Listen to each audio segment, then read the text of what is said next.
What if everybody in your company was a co-president? I think that we have forgotten how to engage our workforce. I say forgotten because I don't think that human nature has really changed all that much in probably the last 100 years or so.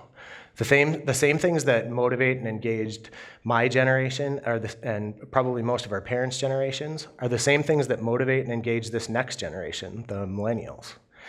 That said, I think the evidence of disengagement is absolutely everywhere. It seems like you don't have to look very far anymore to find somebody who doesn't care about their country or their company or their job or their school or their team or whatever it is. Now, if you ask your grandpa why that is, he'll probably tell you some story about, walking uphill both ways to school, or that we're living in this so-called entitlement generation. He might even say something about how this whole country is going to hell in a handbasket because this next generation doesn't care about anything and doesn't have any work ethic. Well, I have two problems with Grandpa's opinion. First, and probably the least important thing I'll say all day, is that I have no idea what hell in a handbasket is supposed to mean.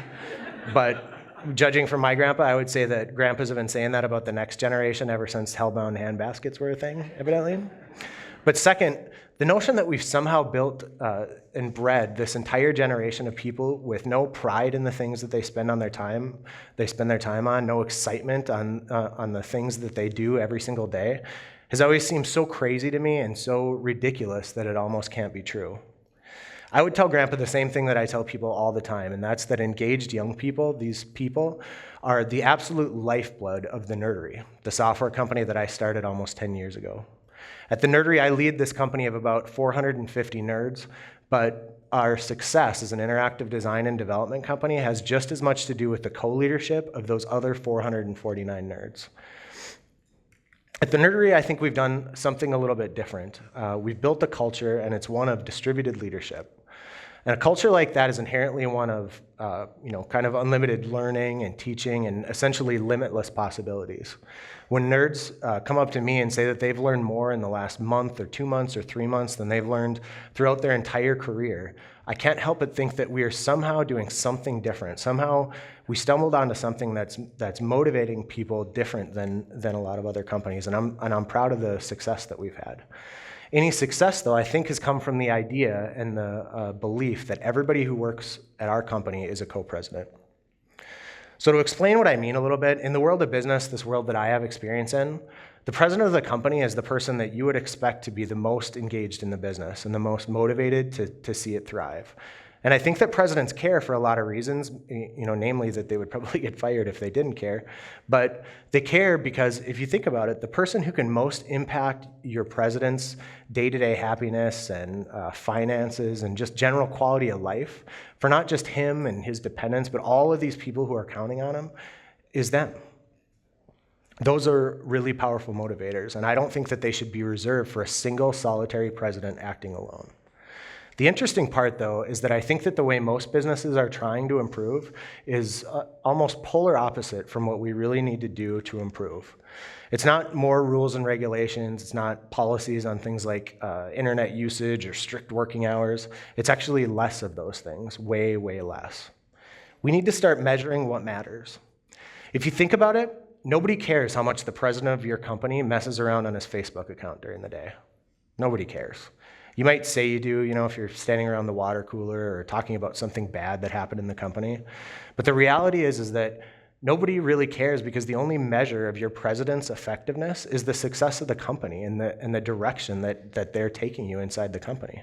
And I believe that today's worker understands that inherently and becomes disengaged immediately with useless rules and outdated policies and all of these things that are designed essentially to turn them from people into robots. Today's worker needs that same autonomy and the same responsibility to be engaged. Today's worker needs some of that same control over their destiny, and I propose that we give it to them. If you think about it for a second, why not? Why not let people pick their own hours or decide what times a day they're the most productive? Why not put somebody in charge of an initiative that they are almost certainly not ready to be in charge of, but if they do run it, it's the thing that's going to get them out of bed every morning, get them excited about what's happening in the company, and probably be the most important personal or professional thing they've ever done? Why not just show people a picture of success and then get out of the way while they achieve it? Why not empower your people and win by making them co-presidents? I hate to be the one to tell you, but this idea of command and control is dead. It's dead. And that's bad news for a lot of businesses, because that's the way we've been running our businesses for hundreds or thousands of years probably. The good news, though, is that it's been replaced by something way, way better called empowerment. And I believe that if we can embrace that idea, if we can embrace the idea that people need to be empowered to be engaged, we can take this thing that we complain about all the time, this entitlement thing, and actually make it one of our biggest cultural assets. But we have to make a shift in order to take advantage of it. All people, but especially millennials, especially this next generation, are absolutely yearning to be empowered. I watch a lot of TED Talks. I imagine you guys do as well. That's why you're here. And there's one in particular, though, by Daniel Pink on what motivates people. And if you haven't seen it, I definitely suggest that you look it up on YouTube or try to find it. It's a really good talk. But in his talk, Daniel explains what motivates people, all people. And he says, essentially, it boils down to three things: autonomy, mastery, and purpose. Autonomy referring to the fact that you can solve problems in your own way and do things the way that you want to succeed. Mastery meaning that you've got the time and resources to actually master what it is that you're working on. And purpose, which is something that surprisingly and in most cases is never money, but it's something that actually makes you want to get out of bed every morning and actually do whatever this crazy thing is that you're working on. I couldn't agree more with those ideas. I think they're absolutely true. And I think that co-presidency, this idea, is like the next logical step. It's the way we need to start thinking about our workforce if we really want to take Daniel Pink's suggestions to heart. We need to start giving people vision and purpose instead of rules and regulations. In fact, we need to drop as much of that crap as we can stomach. Start giving your people the freedom of being a co-president, armed with a picture of success, and I promise you'll see a level of engagement in your business like you've never seen before.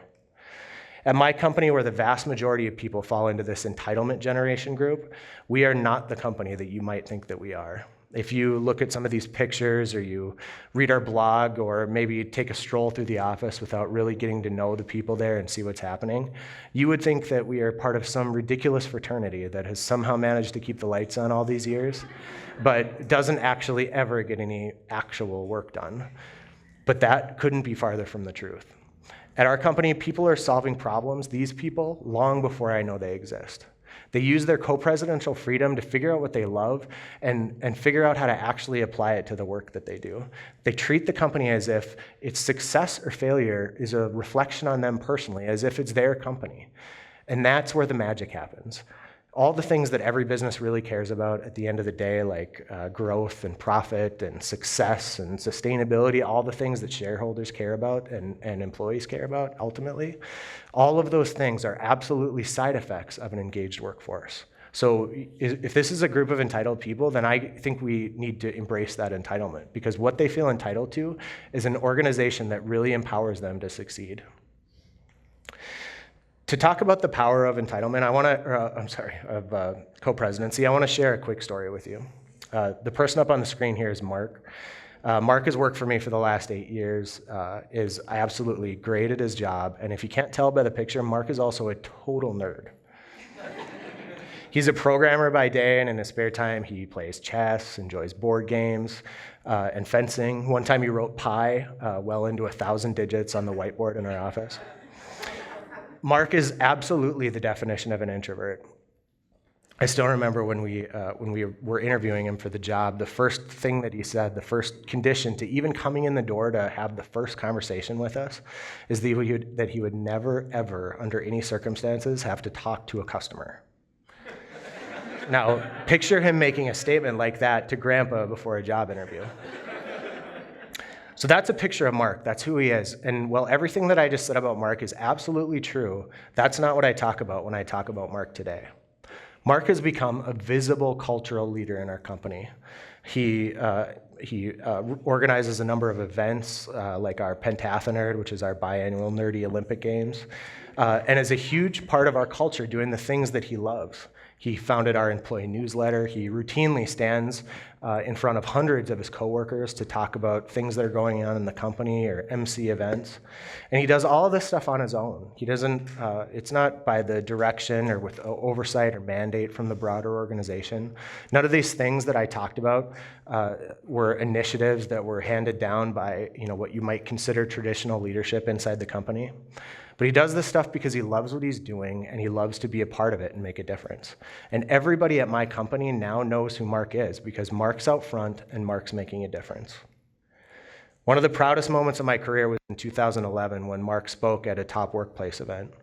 And it was a room that was full of corporate vice presidents and community business leaders and all of these people who certainly weren't Mark's typical audience. And he was talking about why we were a great place to work. And he said that he had finally found a place where he could actually be himself and actually make a difference. As an aside, as he was walking up from our table to give his talk, I actually heard somebody a couple tables away whisper something like, "Oh my God, they are actually nerds."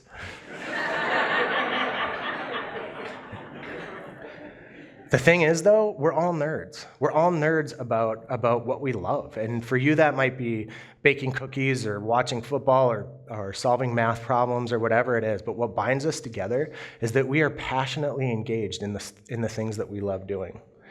I believe that Mark was able to make his transition, was able to transcend his job title because co-presidency gave him the power to figure those things out about himself and the confidence to actually apply them to the work he was doing.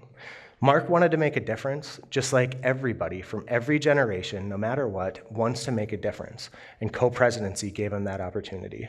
He's always been a great programmer. To this day, this is a current card. To this day, he still generates money for the business every day, generates revenue by doing the thing that we hired him for. But he has become way more because he's become a co-president. The most succinct way I've ever heard co-presidency explained was by my friend and mentor, Luke Buckland.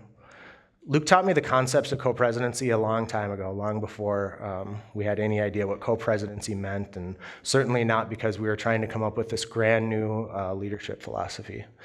But he taught me this stuff because it was a reflection of who he was and the things he believed in. And he believed in some crazy things like empowering people immediately and trusting people long before they proved that they were trustworthy and things like that. And he always said if we did those things, if we held firm to those things, the right things would happen to us and we would succeed.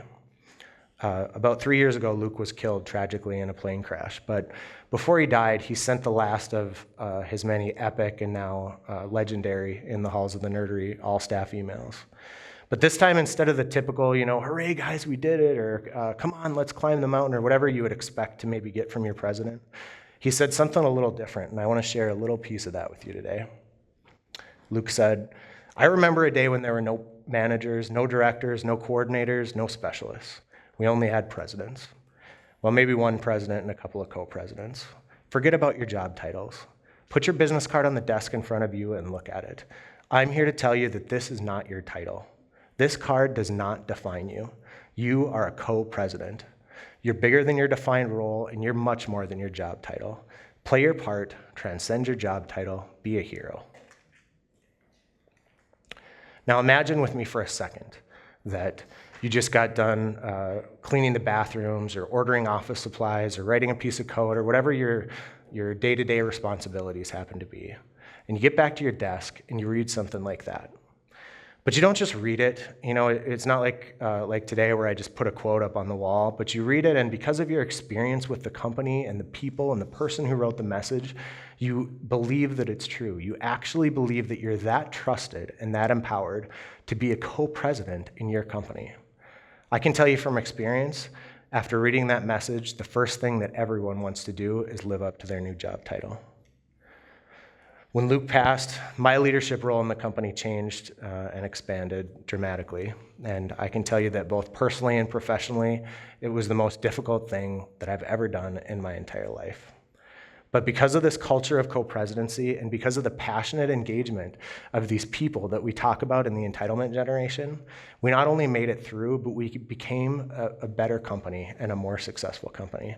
And since that day, every nerd that we hire at the nerdery is empowered to be a co-president from day one.